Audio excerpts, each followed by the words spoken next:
শাক দিয়ে মাছ ঢাকা যায় না, এটা তো বাঙালির অনেক পুরনো একটি প্রবাদ। প্রিয় ভোজন রসিকবৃন্দ, তো চলুন পরীক্ষা করে দেখে নেওয়া যাক এই প্রবাদটি আসলে কতটা সত্যি। এটা একটু ভিন্ন রকমের রান্নাটি করার জন্য নিয়ে নিয়েছি বাঙালির সবথেকে প্রিয় মাছ ইলিশ।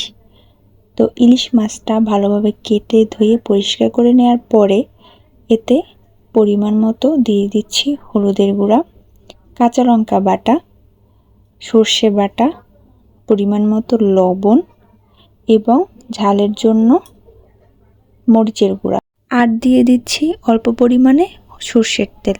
ব্যাস, এবার সব মশলার সাথে মাছটা ভালোভাবে মাখিয়ে নিচ্ছি। যেহেতু 2 ধরনের মরিচ ব্যবহার করা হয়েছে, তাই আপনারা ঝালটা পরিমাণ বুঝে দেবেন। এই রেসিপিতে শাক তো লাগবেই।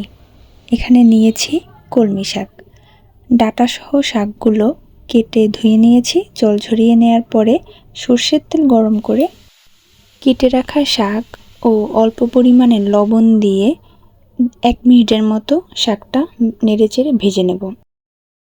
মাছে যেহেতু লবণ মাখানো আছে, তাই শাকের লবণটা একটু পরিমাণ বুঝে দেবেন, যাতে বেশি না হয়।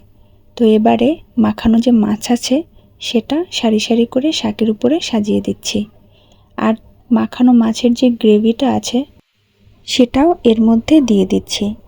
এবার খুব আস্তে আস্তে শাকের সাথে মাছগুলো এভাবে উপর নিচ করে একটু মিশিয়ে নিচ্ছি। খুবই আস্তে করতে হবে, যেহেতু মাছগুলো আমরা আগে ভাজি নেই, তাই তাড়াহুড়া করতে গেলে বা জোরে করতে গেলে মাছগুলো কিন্তু ভেঙে যাবে। এভাবে রান্না করে নিচ্ছি 2 মিনিটের মতো। এরপর এতে দিচ্ছি সামান্য পরিমাণে চিনি, চাইলে চিনিটা আপনারা বাদ দিতে পারেন। দিচ্ছি অল্প পরিমাণে জল ও কাঁচা সর্ষের তেল অল্প পরিমাণে। এগুলো দিয়ে 10 থেকে 15 মিনিটের মতো ঢাকা দিয়ে রাখছি সব কিছু সিদ্ধ হওয়ার জন্য। সিদ্ধ হয়ে আসলে মাছগুলো শাকের সাথে একটু উল্টে পাল্টে আবার নেড়েচেড়ে নিতে হবে। আমি আবারও বলছি, খুব আলতো হাতে কাজটি করতে হবে যাতে মাছগুলো না ভাঙে। আশা করছি ভিডিওটি দেখে বুঝতে পারছেন কিভাবে মাছগুলো আস্তে আস্তে নাড়তে হবে।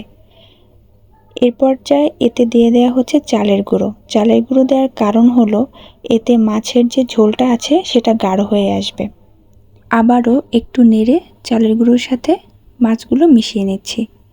আপনারা চাইলে চালের গুঁড়ার পরিবর্তে সামান্য ময়দা বা কর্নফ্লাওয়ারও ব্যবহার করতে পারেন।